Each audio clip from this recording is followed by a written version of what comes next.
మాజీ ముఖ్యమంత్రి జగన్మోహన్ రెడ్డి గారికి పేద సామాన్య వర్గాల పట్ల ప్రేమ ఉండబట్టి, వారికి మంచి మనసు మానవత్వం ఉండబట్టి, పేద ప్రజల జీవితాల్ని అభివృద్ధి బాట వైపు తీసుకువెళ్లాలనేటువంటి ఒక గొప్ప ఉద్దేశంతో బటన్స్ నొక్కారు. 5 ఏళ్లలో సుమారు 135 సార్లు జగన్మోహన్ రెడ్డి గారు బటన్ నొక్కి నవరత్నాలను అమలు చేసి పేద సామాన్య వర్గాల జీవితాల్ని అభివృద్ధి వైపు దిశగా పయనించేలాగా వారు ఎంతో శ్రమించారు. అందుకే వాటికి నవరత్నాలని పేరు పెట్టారు, అమలు చేశారు.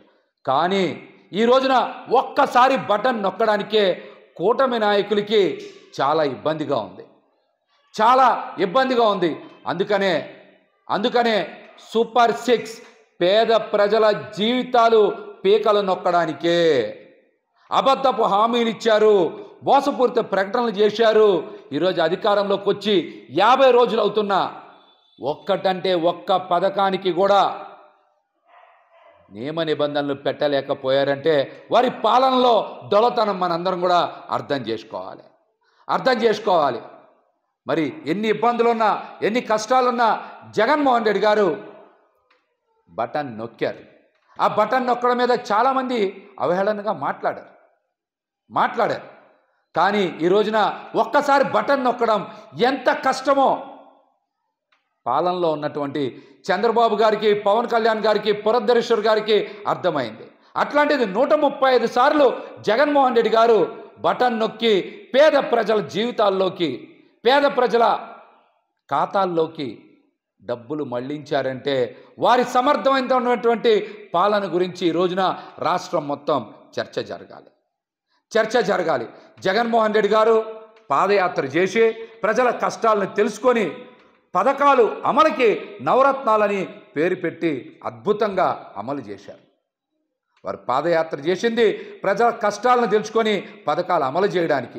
కానీ లోకేష్ గారు పాదయాత్ర చేసింది పగ ప్రతీకారం తీర్చుకొని రెడ్ బుక్ రచించడానికి అన్న విషయం ఈరోజు అందరికీ కూడా అర్థమవుతుంది. ఆచరణకు అమలుకు అవకాశం లేనటువంటి పథకాల్ని సూపర్ 6గా పేరు పెట్టి ఈరోజు ప్రజల్ని మోసం చేశారు.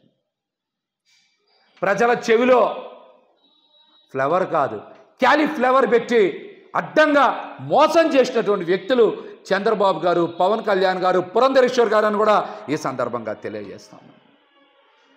అసెంబ్లీలో కూటమి నాయకులు ప్రవచనాలు మాని పథకాల కోసం చర్చ చేస్తే బాగుండేది.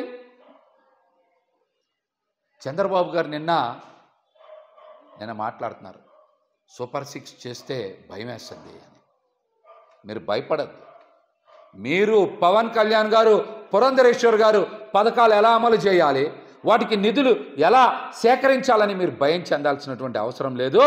మీరు జగన్మోహన్ రెడ్డి గారి దగ్గరికి వచ్చి 1 గంట 2 గంటలో ట్యూషన్ చెప్పించుకుంటే పథకాలు ఎలా అమలు చేయాలి, వాటికి నిధులు ఎలా సేకరించాలని జగన్మోహన్ రెడ్డి గారు మీకు చెప్తారు. వారికి ఉన్నటువంటి పాలనా అనుభవం, పేద ప్రజల ప్రేమ మీద ఉన్న ప్రేమ అట్లాంటిది. కాబట్టి మీరు ముగ్గురు కూడా చక్కగా జగన్మోహన్ రెడ్డి గారి దగ్గరికి వచ్చి మీరు ట్యూషన్ చెప్పించుకుంటే అద్భుతంగా పథకాలు అమలు చేయగలరని కూడా నేనైతే తెలియజేస్తున్నా. మాటికి మాట్లాడుతున్నారు. జగన్మోహన్ రెడ్డి గారు పారిపోతున్నది చంద్రబాబు నాయుడు గారు, పవన్ కళ్యాణ్ గారు. మీకు దమ్ముంటే జగన్మోహన్ రెడ్డి గారికి ప్రతిపక్ష నాయకుడు హోదా ఇవ్వండి. ఇవ్వకుండా పారిపోతుంది మీరు కదా.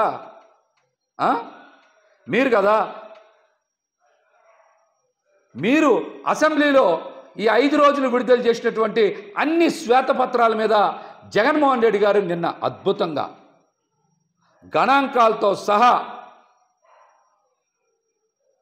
చాలా చక్కగా ఫ్యాక్ట్ పేపర్ విడుదల చేశారు. అది ఏదన్నా తీసుకోండి, మీరు ఇసుక తీసుకోండి, మద్యం తీసుకోండి, గనులు తీసుకోండి, శాంతి భద్రతలు తీసుకోండి, పోలవరం తీసుకోండి, అప్పులు తీసుకోండి, అభివృద్ధి తీసుకోండి, ఇలా ఏ అంశం మీదైనా సరే జగన్మోహన్ రెడ్డి గారు సుదీర్ఘ వివరణ ఇచ్చారు గణాంకాలతో సహా. దమ్ముంటే కూటమి నాయకులు ఎవరైనా సరే మీరు విడుదల చేసినవి తప్పుడు పత్రాలు, శ్వేతపత్రాలు కాదు, ఫ్యాక్ట్ పేపర్స్ అన్ని నిన్న జగన్మోహన్ రెడ్డి గారు విడుదల చేశారు. దమ్ముంటే వాటి మీద ఎవరైనా సరే చర్చకు రావచ్చని కూడా తెలియజేస్తూ ఉన్నాం. కేంద్రంలో ఏమో ఎన్డీఏ కూటమి బడ్జెట్ ప్రవేశపెట్టింది, నిర్మలా సీతారామన్ గారు ప్రవేశపెట్టారు. మరి ఆంధ్రప్రదేశ్లో అసెంబ్లీలో మీరు ఎందుకు బడ్జెట్ ప్రవేశపెట్టలేకపోయారు? దీనికి సమాధానం చెప్పండి. జగన్మోహన్ రెడ్డి గారికి ప్రతిపక్ష నేత హోదా ఇస్తే ఇవన్నీ కూడా మిమ్మల్ని ప్రశ్నిస్తారు, ప్రజల ముందు మిమ్మల్ని దోషిగా నిలబెడతారని కావాలనే మీరు ప్రతిపక్ష నేత హోదా ఇవ్వకుండా అబద్ధపు ప్రచారాలు, మోసపూరిత ప్రచారాలు చేస్తూ ఉన్నారు. ఇవన్నీ కూడా ప్రజలు గమనిస్తూ ఉన్నారని కూడా ఈ సందర్భంగా మేమైతే తెలియజేస్తూ ఉన్నాం. జగన్మోహన్ రెడ్డి గారు ఢిల్లీ వెళ్లాల్సిన పరిస్థితి కల్పించింది చంద్రబాబు గారు, మీరు కాదా? ఈ రాష్ట్రంలో రెడ్ బుక్ రాజ్యాంగాన్ని అమలు చేస్తూ దాడులు, దౌర్జన్యాలు, మానభంగాలు ఇష్టానుసారం చేస్తూ ఉంటే ప్రజలకు శాంతి భద్రతలు కోరుకుంటా ఉన్నారు. వైసీపీ నాయకుల మీద, కార్యకర్తల మీద ఇష్టానుసారం దాడులు, దౌర్జన్యాలు, మర్డర్లు చేస్తూ ఉంటే అసెంబ్లీలో మీరు చెప్పే ప్రవచనాలు వినాలా? అందుకే ఢిల్లీ వెళ్ళి ధర్నా చేస్తేనే మీరు కూడా దిగొచ్చి అసెంబ్లీలో ఇక నుంచి రాజకీయ ప్రేరేపిత దౌర్జన్యాలు ఉండవు అని మాట్లాడు. ఇది కూడా నటన, వాస్తవం అనేది నిన్నటికే అర్థమైంది. నిన్న కూడా ఎక్కడ దాడులు, దౌర్జన్యాలు ఇవన్నీ ఆగాలి. మాజీ జనసైనికుడు, తాజా వైఎస్సీపీ నాయకుడు పోతిరి మహేష్ 2 పాయింట్లు నేను అడుగుతా, దానికి ఆన్సర్ చెప్తే చాలు. నెంబర్ 1, జగన్మోహన్ రెడ్డికి ప్రజల మీద ప్రేమ ఉంది కాబట్టి బటన్లు నొక్కాడంట. ఓకే, ప్రేమ ఉంది. ప్రజలకి జగన్ మీద ప్రేమ ఉండాలి కదా. జగన్మోహన్ రెడ్డి మంచి చేస్తుంటే ప్రజలు 11 సీట్లకే పరిమితం చేసేవాడు కాదు కదా. అంటే అర్థం చేసుకోండి, మీరు చేసినంత ఫేక్ డ్రామాలు, ప్రజల డబ్బులు ప్రజలు పంచడము, మీరు దోచేసి మిగిలిన డబ్బులు ప్రజలు పంచారని ప్రజలకు తెలుసు కాబట్టి ప్రజలకు మీ మీద ప్రేమ లేదు. ఏదో ట్యూషన్ నేర్చుకోవాలంట జగన్మోహన్ రెడ్డి దగ్గర, చంద్రబాబు గారు, పవన్ కళ్యాణ్ గారు నేర్చుకోవాలంట. ఒకటి అడుగుతుంది, ఏం ట్యూషన్ నేర్చుకోవాలైనా? బాబాయ్ నటి చంపేయాలి, బాత్రూంలో చంపాలా, బెడ్రూమ్లో చంపాలా, బీసీ ఎస్సీ నాయకుల్ని ఎలా కొట్టాలి, ఎలా చంపాలి, చంపేసిన వాళ్ళని ఎలా వెనకేసుకుని తిరగాలి, అమ్మ చెల్లెల్ని ఆస్తుల కోసం ఎలా బయట తరిమేయాలి, ఇవి నేర్చుకోవాలా? ట్యూషన్ నేర్చుకోవాలంటావు? అది ఏం నేర్చుకోని చెప్తే నేర్చుకొని చూద్దాం. ఇన్ని రోజులు 175 చెప్తున్నారు, ఇప్పుడు ఏకంగా డబుల్ సెంచరీ అంట. ఉండేది 170 నియోజకవర్గాలు, గుర్తుపెట్టుకోండి. అయ్యా పోతిరి మహేష్, మనకుండేది 170 నియోజకవర్గాలే, ఏదో డబుల్ సెంచరీ కొడతారు. ఎట్ట కొడతారు? 200 సీట్లు ఏవే కదా. మొన్న ఢిల్లీ పోయారు కదా, మర్చిపోయా. తమిళనాడు, కర్ణాటకలో కూడా పోటీ చేసేలా ఉన్నారు. అయితే 170కి దిక్కులేదు, డబుల్ సెంచరీ కావాలంటే ఈయనకి. కామెంట్లు చేసే ముందు ప్రభుత్వం ఏర్పడి 50 రోజులు అవుతోంది. 5 ఏళ్ళు ఇచ్చి మీరేం చేయలేకపోయారు. మేము 50 రోజులు ఏం చేయాలో మాకు తెలుసు, మేము చేస్తున్నాము.